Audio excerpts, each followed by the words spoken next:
Hey guys, what's up? This is your boy, back at you with another part to What If Deku Had the Rinnegan.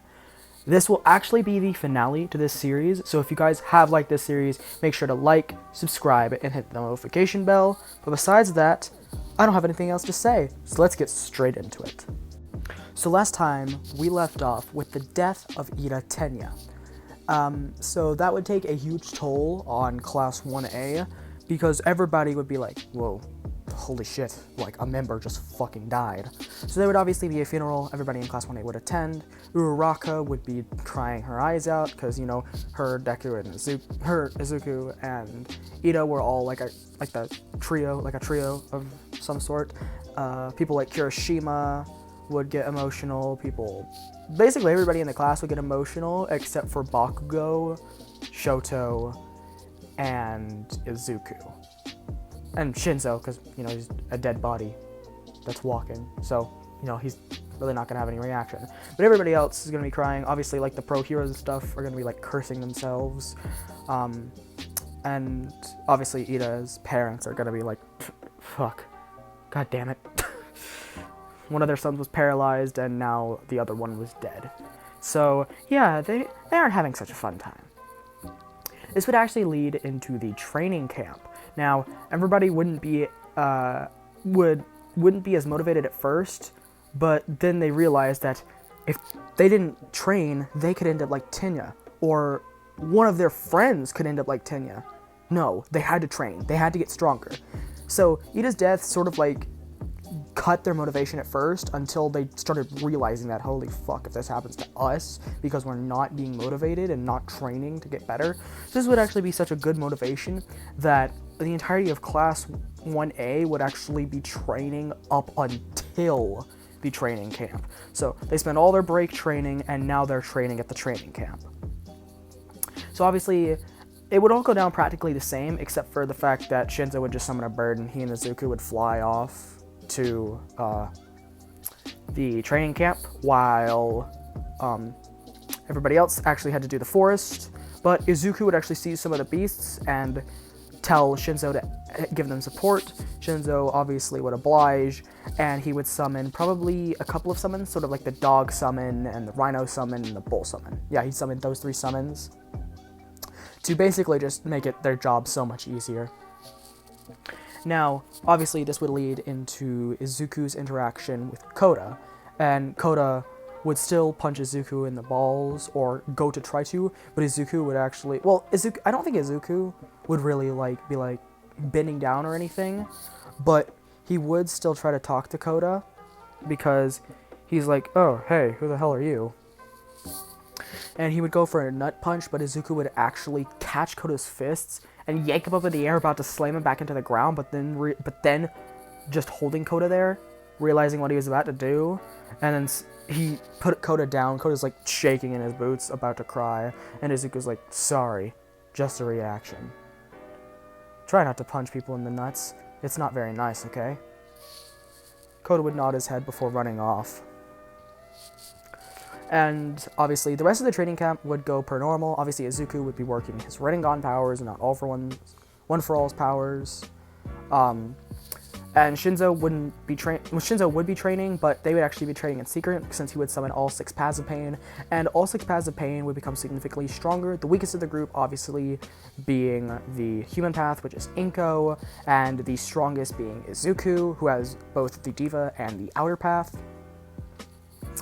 And Shinzo would be in the middle. He would be he'd be 3rd place. The Asura path. Actually, no. Shinzo would be closer to the bottom. He would be one of the bottom 3, but he would be the top of the bottom 3 because of his summonings and how well placed. And he can reverse summon himself to any of the paths of pain, which is a really good feat to be able to do.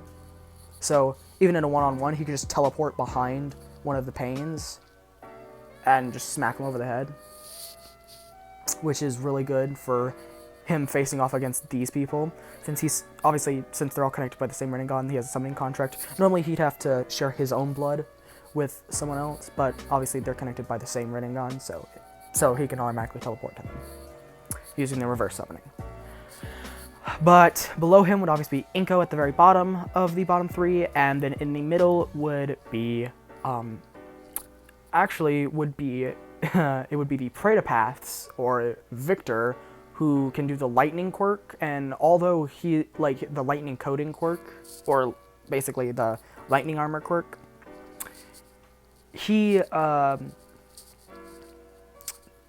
very strong, but he's not, like, he can't outwit Shinzo. And even though they can see what each other sees, Izuku is like, you know what, I'm gonna turn that off. So whenever they're doing a 1v1 between pains, he actually turns that off, so they can't just try to predict where their opponent's coming from. So their sneak attacks are, like, actually viable, because obviously it stated that the Rinnegan cannot see through things like smoke. It can't sense chakra through, like, solid objects or even, like, smoke. So if there's anything obstructing, like, the vision, they can't see the chakra.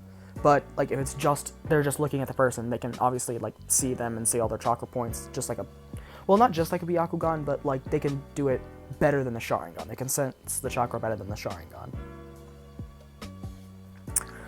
But eventually, and the top three would obviously be Izuku at the top, then the Asura Path, then the Naraka Path, which would be Hisashi as the Asura Path, and the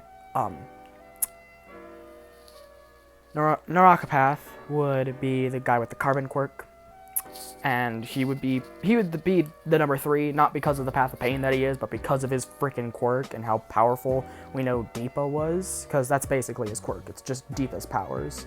And if you haven't seen Boruto, then I guess you can make your own damn interpretation, or just search up, like, Deepa on YouTube. Because honestly, if he was, like, the starter villain of Boruto's entire runtime, like, if we went from, like, the not the entire start, but if we went from the if the Chunin exams actually went per normal, like, the Momoshiki fight was okay, so I guess you could keep the Momoshiki crap in, but if you just freaking ejected Urashiki from the story and then put in Deepa and then let the storyline continue like that, Boruto would be so much better. Urashiki, the jumping through time and all of that crap was just a fucking mess.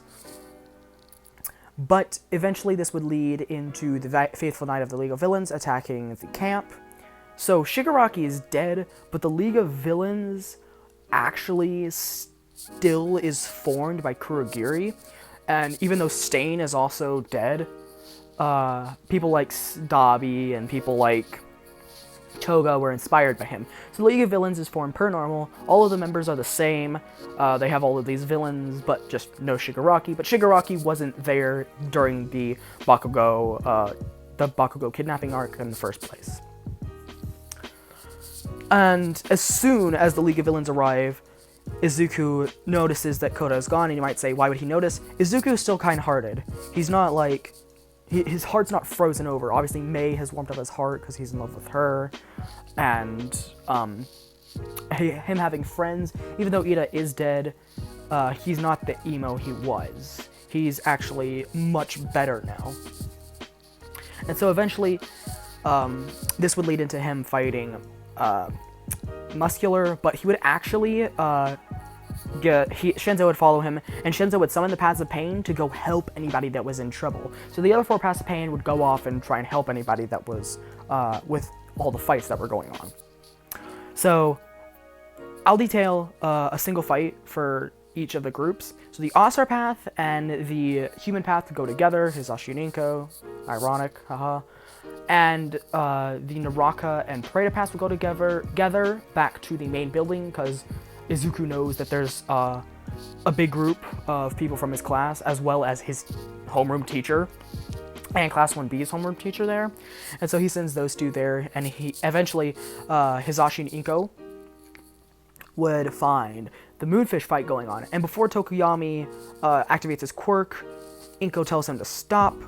And he would be like, what the fuck, who is this lady? Why does he have the same eyes as Izuku? And she says, just calm down, he'll take care of this, pointing to Hisashi. Hisashi would jump out and once again summon 6 arms, transform on the cannons, transform his chest into a giant laser cannon, and Kamehameha Moonfish to the next life.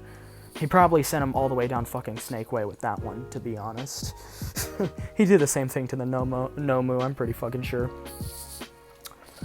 And Pain as well. I mean, Pain, fucking Stain, god damn it. Why the fuck did I call him Pain? Stain. But sadly, even though Izuku, I don't even have to detail the fight between Izuku and Muscular, because without Shinzo, like, Shinzo just stands back. Izuku freaking bodies. Like, I'm talking Madara to the Shinobi Alliance type of body. Like, Muscular stands no fucking chance against Deku. Like, Deku just fucking blitzes that motherfucker. And with that, eventually, Bakugo, sadly, would still get stolen. He would still get kidnapped.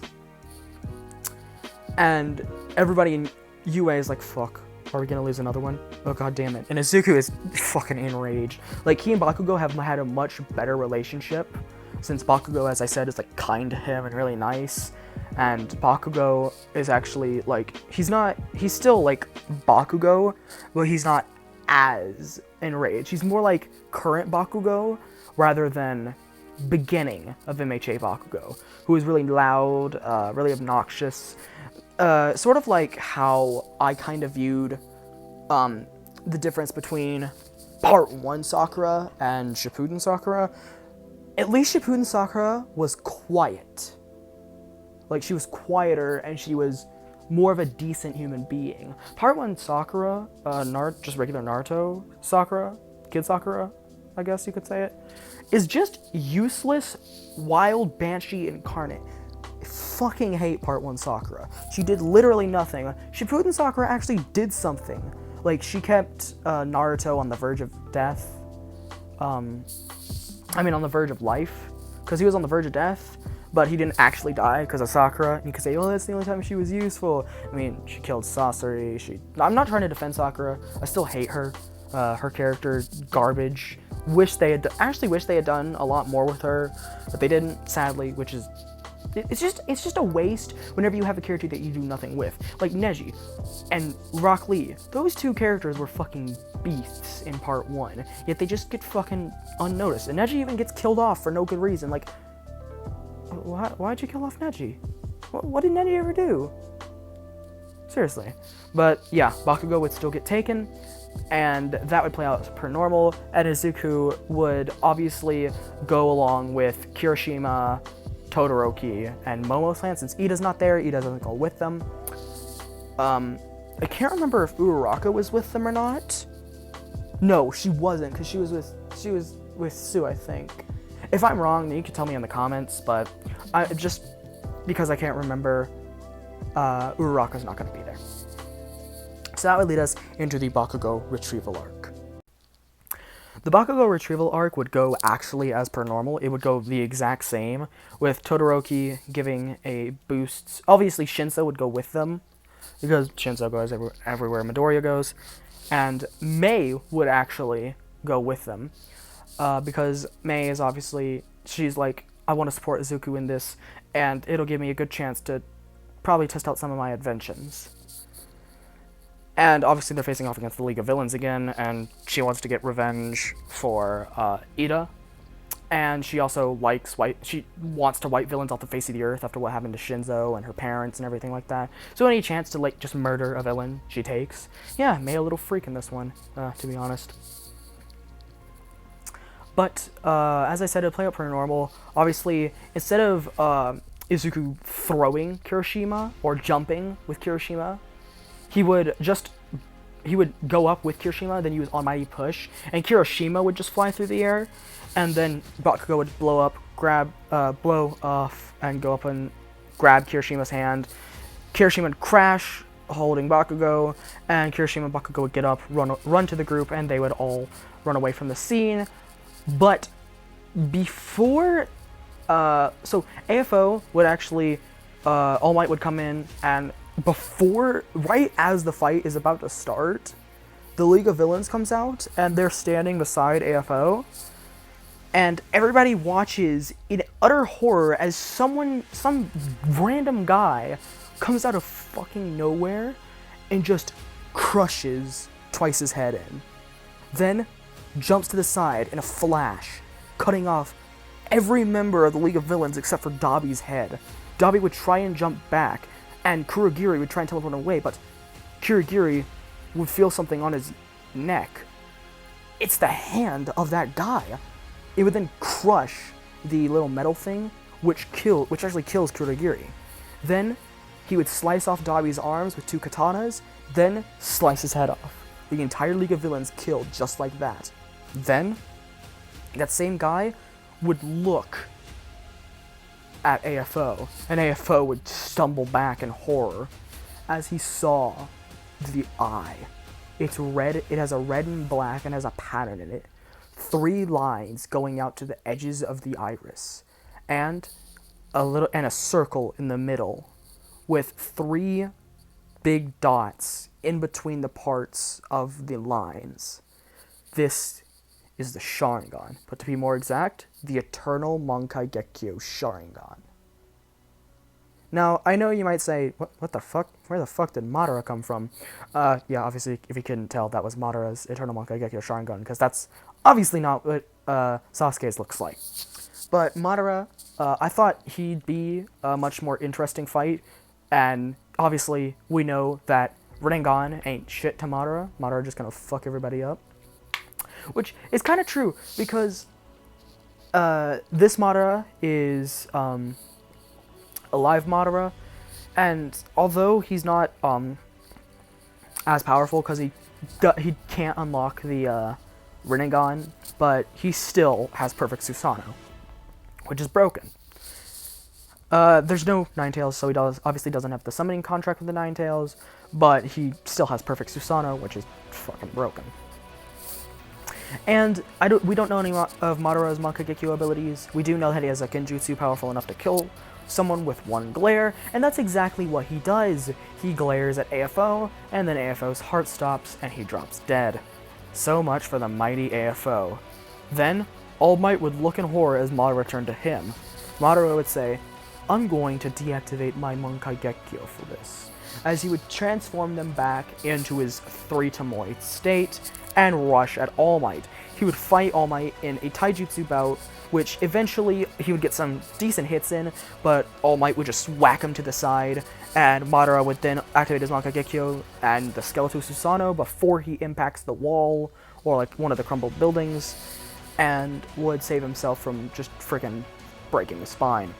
Haha, pun, I guess, because, you know, Skeletal Susanoo.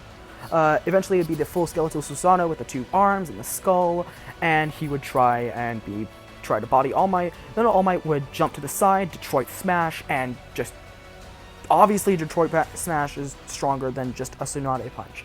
So it would just smash open the Susanoo, Madara having to resummon it, then just saying, you know what, fuck it, I'm going straight to armored mode. So he would go straight to the armored form of the Susanoo, and All Might would try to use a Detroit Smash, but it wouldn't, it would crack the Susanoo, which Madara would be like, God fucking damn, dude, do I have to use perfect against you? Like, seriously, what the hell? So eventually, All Might would realize that his punch isn't going to do any more further damage, so he jumps back, but Madara would actually anticipate this jumping back and just snatch up All Might with his Susanoo arm and then crush him in his hand, dropping the dead All Might to the ground. And everybody would just be horrified by this fucker. Like, he is literally the epitome of just fucking power. Like, he killed off AFO with a glare. He killed All Might with by snatching him up and just crushing him. He killed the entire League of Villains in less than 3 seconds with just a couple of swords. Well, probably in about, like, 10 seconds with just a couple swords. What the fuck? The whole world's just like, yeah, we're fucked. Well, better bow down to Lord Madara now. But before anyone can do anything, Mei, Kirishima, Bakugo, Izuku, Shinzo, Todoroki, and Momo all jump out and say, this is for All Might, because All Might was their teacher. Tears in every single one of their eyes. Obviously not Shinzo, Shinzo's a dead body, but Izuku is actually crying as well, because obviously All Might was still his hero.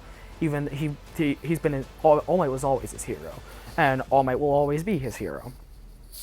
And so what Izuku would do is Izuku would use the Bancho Tuning to pull him forward. Momo would create a I guess like a sword almost, or like one of her spiked rods that kind of looks like a chakra rod.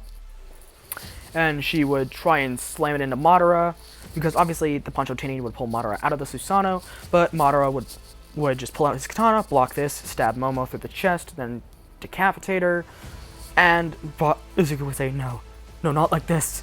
Then Madara would disappear out of sight, going behind Todoroki and Bakugo and cutting them in half with his swords. Not like this. No. Kirishima would come behind, but he would actually harden himself to the point where he's not full armor. He's not, because he obviously hadn't had the training to perform that special move yet, but he is still armored. So it takes actually like a couple of really well-placed hits and even a couple of lightning-based jutsu, because Kirishima's kind of like the earth, so I guess since lightning release is good against earth style. So Madara's quirk is actually Susanoo, and the reason he knows ninjutsu is because let's just say that's let's just say that's part of Madara's Sharingan quirk, is that he can like control to not a small degree. So he can't use like the Majestic Flame Destroyer, but he can use basic stuff like Fireball, Jutsu, and stuff like that. But eventually he would get through Kirishima's defense, forming lightning chakra in his hand like a Raikiri and piercing through Kirishima's heart, killing him. Mei would then try and shoot him with this like really powerful cannon that she brought. It almost looks like God, if you know like the rocket launcher from Halo, like the fuel launcher, it kind of looks like that, but only it's like white in color, and it shoots like a giant blast, like a giant flame. Well, not a flame blast, but just like a blast. But Madara would then activate his armored Susanoo. It would sustain almost no damage from it, and he would smash Mei into bloody, and would just smash Mei into the ground, killing her. Izuku would be horrified. All of these friends that he has, his mentor, well, not mentor, obviously, All Might's not his mentor, but his hero, his friends, his girlfriend, they're dead. They're dead. Izuku would close his eyes and then open them, saying, "You shall know pain." He would then, Shinzo would then summon the other Paths of Pain, and the Paths of Pain would go into effect. The Paths of Pain would fight Madara with everything they've got, eventually leading to the destruction of one of Madara's eyes. Yes, the Preta Path would actually be able to coat themselves in so much lightning that they eventually get past with a combination of Bancho Tuning and suppressive attacks from the others. The Preta Path would actually rip out one of the eyes, causing the Susanoo to not be a threat anymore. Since I know Madara technically did a Susanoo without his eyes, but let's say he needs both eyes for the Susanoo, or else, you know, even Izuku's not going to win. Because you really think perfect Susanoo Madara, like, hell, if you think if you thought skeletal Susanoo Madara would lose against let's say Pain, then you're fucking stupid. I'm just stating facts. Like, there is absolutely no way that Madara would fucking lose to Pain. Like, that is just unnegotiable. You cannot tell me a single ability that Pain has that can get past the Susanoo's defense. But because he can go super fast with the lightning quirk, he manages to blitz Madara just as Madara is getting pulled by the Bancho Tuning, and Madara now only has the basically killing genjutsu, which he tries to use, which doesn't work. So Madara is like, fine then, I guess I'm going to have to do this. Before jumping at Izuku and saying, an eye for an eye. He would then rip Izuku's left eye out before Izuku could do anything. And the reason he goes for Izuku is because Izuku is actually pretty close, trying to go for a chakra rod.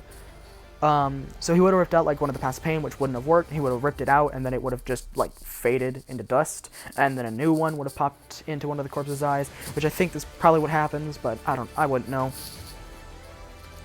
But Izuku would howl in pain, and then he would jump back into the Naraka path, and the Naraka path would actually heal the eye. The eye would be there again. Then it's a Rinnegan. So Madara would be like, interesting, but let's see if you can put up with this.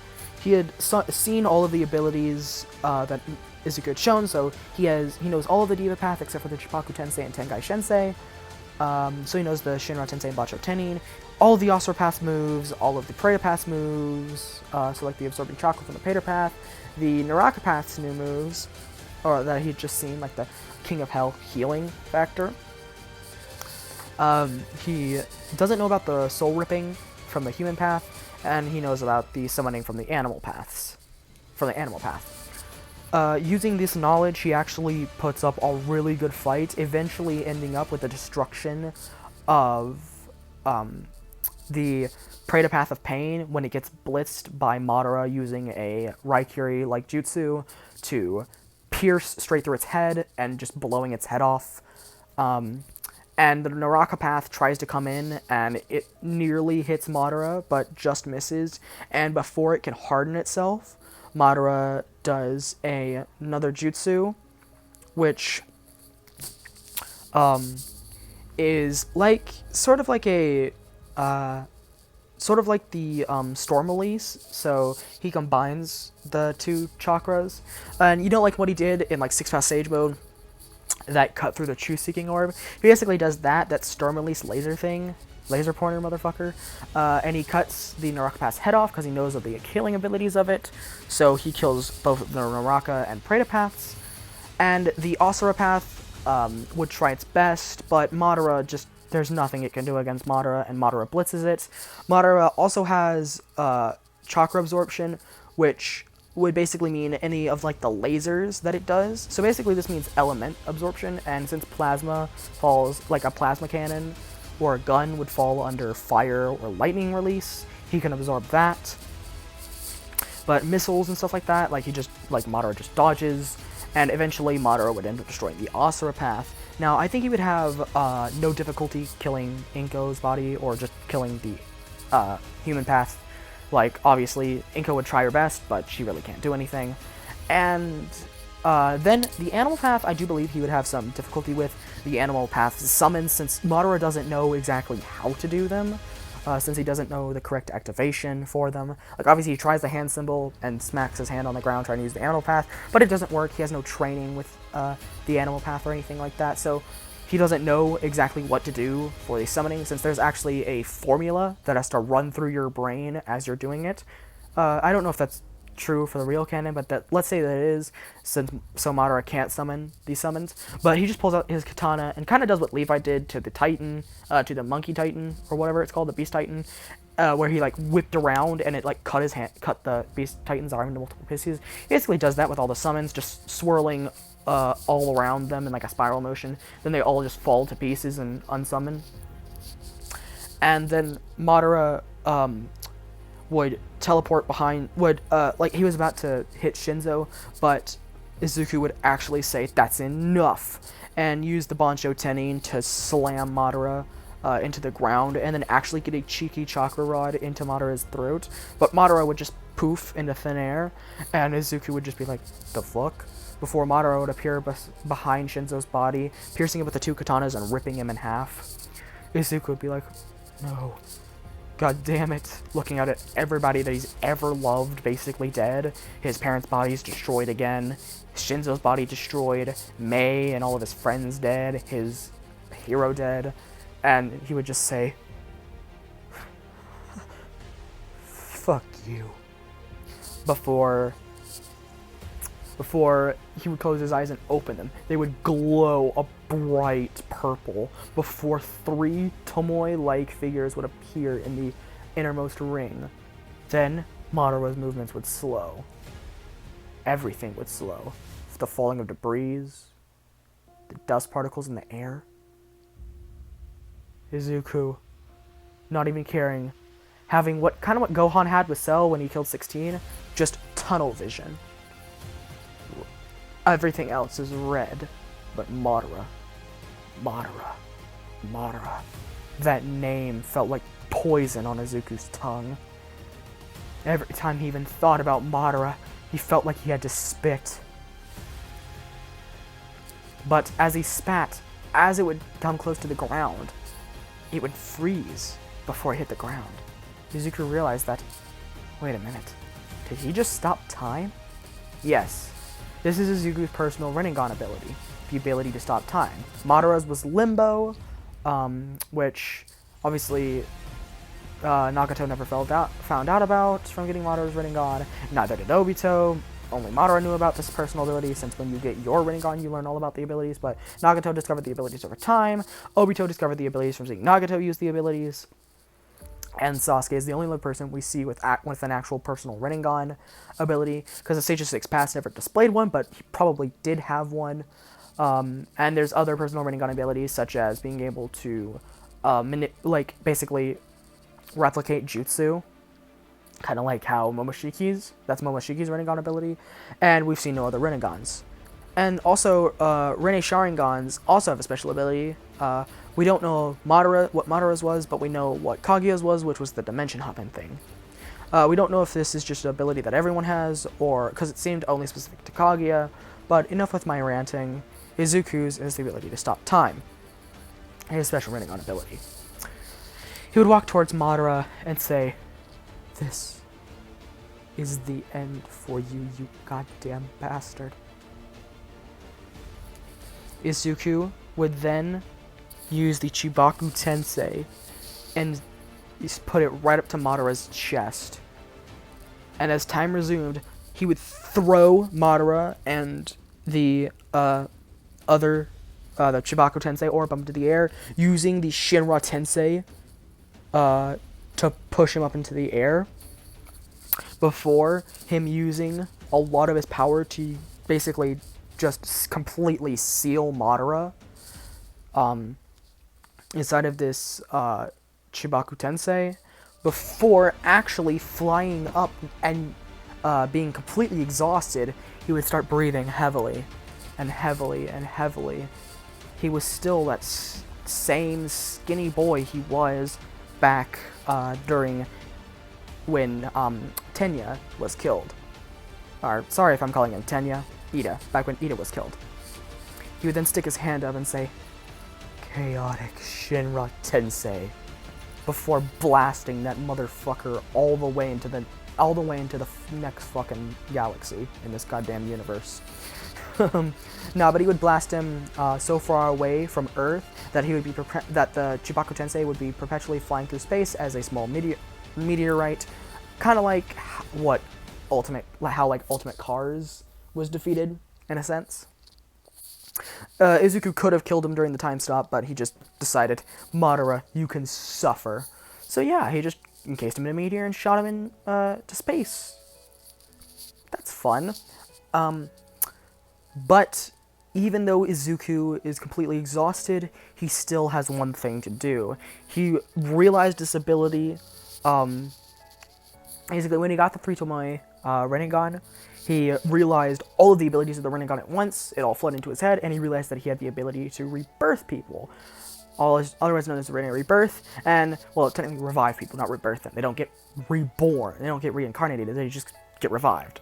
So what he does is he slaps his hands together in the Ram formation, which obviously, I don't remember which video it was, but just go look it up, Ram Naruto hand formation, and the Giant King of Hell would be summoned, and not AFO and not the League of Villains, they'd still be dead, he'd just leave them dead, but he would revive Mei Kirishima, Bakugo, Todoroki, and All Might. And he notices something, he notices that a lot more needles go into Mei's body for some reason, but he thinks that's just because she sustained a lot more damage, which doesn't really make sense, because Todoroki and Bakugo got cut in half, and Momo got decapitated, but it's whatever. They would all run over to him. Izuku now has white hair. He's on the ground and he's heaving for breath, basically dying at this point. Everyone would run over and Mei would slide and pick up Izuku's head. And she would say, "But why? You could have... I mean, you could have gone and healed, and then you could have brought us back." "No, I couldn't have. The ordinary birth requires the body not go into rigor mortis, and the body sits into rigor mortis around 5 hours afterwards. And as soon as the body goes into that, if I started bringing you back, your organs would have already started decaying. And, well, you die as soon as you got brought back. And maybe I could have used the Naraka path, but I just... I wasn't thinking. I wasn't thinking. For the first time in my life, the only thing that ran through my head... Well, I guess not for the first time. For the third time. I had to kill him. That's what I did. For the third time of my life, I killed him.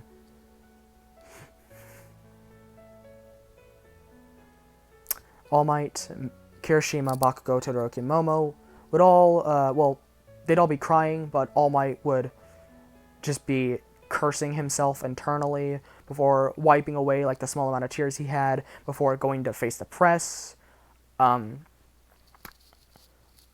Basically telling the news to like come with him, basically signaling the news to come with him, since obviously like he obviously doesn't like literally just tell them to come with him, like they follow him because he's All Might.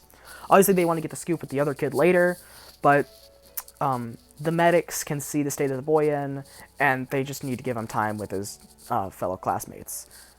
Kirishima would cradle Bakugo, as Bakugo would just be on the ground, just a frickin' sobbing mess, just yelling the word why. Kirishima would pick Bakugo up like full bridal style and carry him away, while Bakugo would just cry into Kirishima's chest. Now, obviously, no romantic shit going on here. Like, you can take that if you want. You can take it that way if you want. I didn't mean it, but you can take it however the fuck you want. I don't care. I mean, if you want it to be romantic, it's romantic in your interpretation of the story.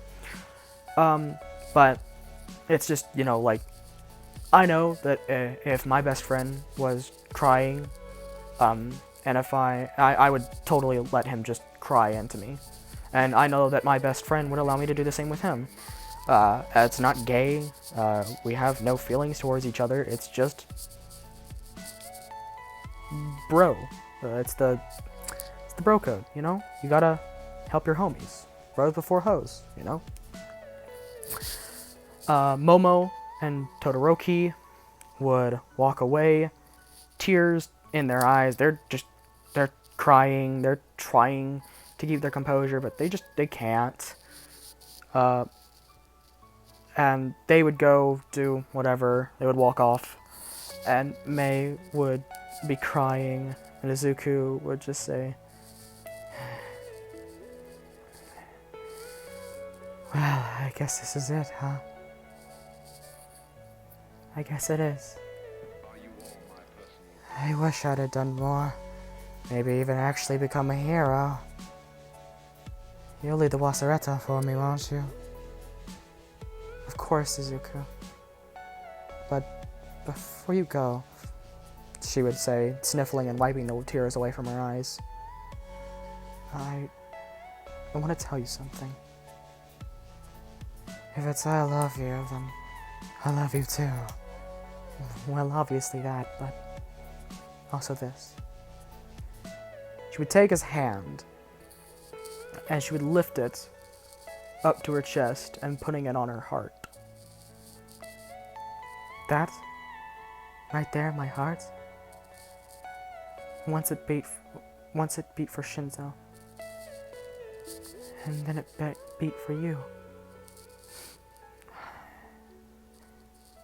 But unlike when Shinzo died, it won't stop beating after you're gone. And he looks at her and he says, "'Cause he didn't love me as much as Shinzo?" "No, you idiot. 'Cause of this." She would trail his hand down her chest and onto her stomach, where Izuku would look up at Mei and say, "Are you serious? Are you being serious?" Mei would nod, tears flowing down her eyes even more profusely now. "Izuku, I'm pregnant. I'm gonna have your child." So yeah, they were fucking. If you couldn't tell by now. But yeah, they were fucking. So let's get back into the scene. "Well then, I learned something. When in the middle of my fight with Madara, or, well, he wouldn't call him Madara, but that guy, Izuku would rip out his eyes, and Mei would blink and be like, "That's fucking weird." But she's too, like, happy / sad in this moment to care. Izuku would place his eyes in Mei's left hand. Her right hand was holding up his head, but he would place them in her left hand. He would say, "Have a medical professional implant these into our child's eyes. They can use the powers that I have. I have a notebook that lists all the powers and all of their uses and practical uses of the Rinnegan. But you must tell them of 2 other powers. The ability to revive the dead, which they should never use because it will automatically kill them unless they are at complete and full strength. But even then, it will probably put them in some form of a coma. So it shouldn't be used unless it is a last resort. And finally, if they can unlock it to its full potential, the Rinnegan can stop time." Mei would be surprised, but she would take this into note and tell their child when it was born. "Of course, Izuku. I'll see you one day, and I'll be a hero. Me and our son or our daughter, whichever one, will lead the Wasreta, and we'll purge this world of villains, just like you wanted." "That's not what I want anymore." "Then what is it you want, Izuku?" "I thought that was your goal, to purge all villainy." "I realized something. This pointless slaughter, this pointless murder, it's never brought me satisfaction, and it never will. The pointless taking of lives doesn't bring satisfaction, nor does it bring hope. Change. We must change them. Show them kindness. Show them love. And eventually, they will see it. I used to think the world should know pain, but that's wrong. No. This world